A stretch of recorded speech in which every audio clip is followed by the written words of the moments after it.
আসলে দেশটা একটা তামাশার জায়গায় আছি আমরা, বুঝছেন? স্রেফ তামাশা ছাড়া আপনি যদি রাষ্ট্র গঠন করতে চান সবাই একমত হবেন না কেন? কি দ্বিমতটা হওয়ার কারণটা কি?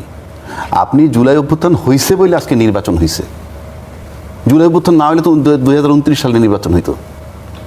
এটা তো মাথায় রাখতে হবে। This is the reality. এখন জুলাই অভ্যুত্থান কে করছে?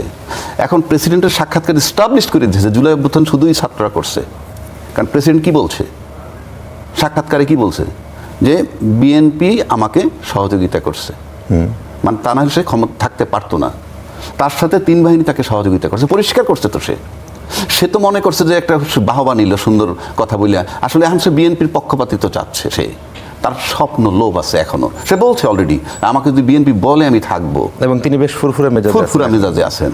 এবং সে বলছে তাহলে বিএনপি যখনই তাকে শেল্টার দিছে তার মানে তাকে তো ছাত্ররা তাকে সরাইতে চাইছে। তখন বিএনপি চাওয়া মানে বিএনপি জুলাই অভ্যুত্থানে নাই, সেটা সে এস্টাবলিশ করছে। তার এই ইন্টারভিউতে বিএনপির যে কত বড় ক্ষতি করছে সেটা বিএনপি ওই মুহূর্তে বুঝে নাই, রাষ্ট্রপতি বোধহয় বুঝেন নাই, কিংবা জুলাইটাকে স্বীকৃতি দেবে না তাতে ঐক্যমত্য তারা আছে। তা না হলে জুলাই না হলে আপনি নির্বাচন পাবেন না, নাম্বার 1। নাম্বার 2, সংবিধানের কোন সংবিধানে নির্বাচন করছেন 2026-এর ফেব্রুয়ারিতে? 2026-এর ফেব্রুয়ারিতে নির্বাচন কোথায়? আজিজ ভাই যেমন বললো সর্বোচ্চ আপনি 180 দিন নেবেন, তাতে কি হয়? 8ই আগস্ট থেকে যদি ধরেন, 8ই আগস্ট 2024 থেকে যদি ধরেন, তারপরে 180 দিন যদি আপনি ধরেন, তাতে 7ই ফেব্রুয়ারি 2025 পর্যন্ত হয়। আমি তো সে জায়গাটাই আসতেছি। আপনি সংবিধানই যদি ধরেন তাতে আসে 7ই ফেব্রুয়ারি 2025, কিন্তু 12ই ফেব্রুয়ারি 2026 কি তামাশা?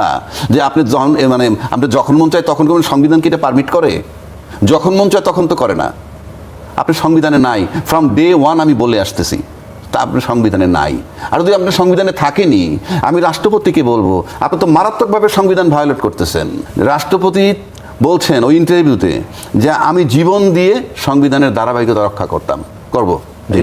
এইটা তার প্রতিজ্ঞা ছিল। উনি জীবন দিলেন কোথায়? উনি যে 4-এর কয়ের যে ধারাটা ফলো করেন নাই, সেখানে কি আছে? এটা বলবে যে আমরা আওয়ামী লীগের। আপনি সংবিধানের দয় কেন দেন?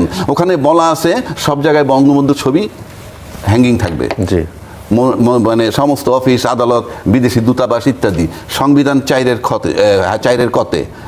আপনি তো আপনার রাষ্ট্রপতি তো সেটা ভায়োলেট করছেন।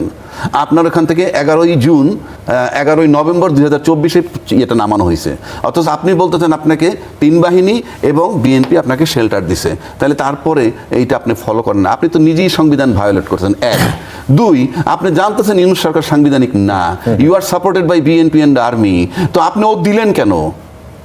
আপনি আপনি তো জানেন সে সাংবিধানিক না। আচ্ছা, তারপরে ইউনূস সরকার অবৈধ, অসাংবিধানিক, তার অধীনে নির্বাচন নিয়ে যারা আজকে বসলেন তার বৈধতা থাকে কিনা? যদি আপনি ওইটার বৈধতা না দেন, আপনি সে নির্বাচনের পার্টটা বৈধ হয়ে গেল আর সব অবৈধ হয়ে গেল।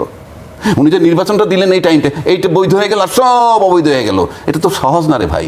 আমি বারবার বলি এটা রাষ্ট্র, দেশ ওই জায়গায় নাই। আপনারা যদি মনে করেন যে ওখানে বসে এখানে সব ঠিক করে ফেলবেন, বাংলাদেশের শেখ হাসিনার চেয়ে প্রশাসনকে সর্বোচ্চ লেভেলে ব্যবহার করতে কেউ পারেনি।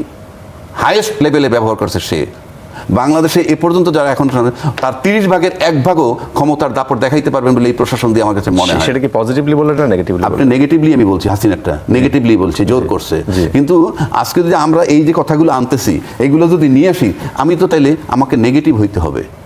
এত বিতর্কের পরে যদি আপনি থাকেন তাহলে তো আপনি নেগেটিভ। এই যে বললাম 6 জন অ্যাডমিনিস্ট্রেটর নিয়োগ দিচ্ছেন, গণতান্ত্রিক সরকার, আপনি নির্বাচনে বিশ্বাসী, আপনি দলীয় লোককে কিভাবে নিয়োগ দিয়ে দেন? তাহলে আপনি নির্বাচনে বিশ্বাসী না, কিংবা আতঙ্কিত নির্বাচনের ফলাফল নিয়ে। 3 নম্বর যদি আসে, নির্বাচন কমিশন যেটা করলো প্রবলেম একটা ক্রিয়েট করে দিল, উনি তো ডাউট তৈরি করে দিলেন। পুরো নির্বাচন প্রক্রিয়া নিয়ে ডাউট হবে এখন, যে আপনি যখন এইখানে এত ভোট কমায় ফেললেন, আপনি তো পুরো নির্বাচনের ফলাফলটাকে বিতর্কিত করে দিলেন।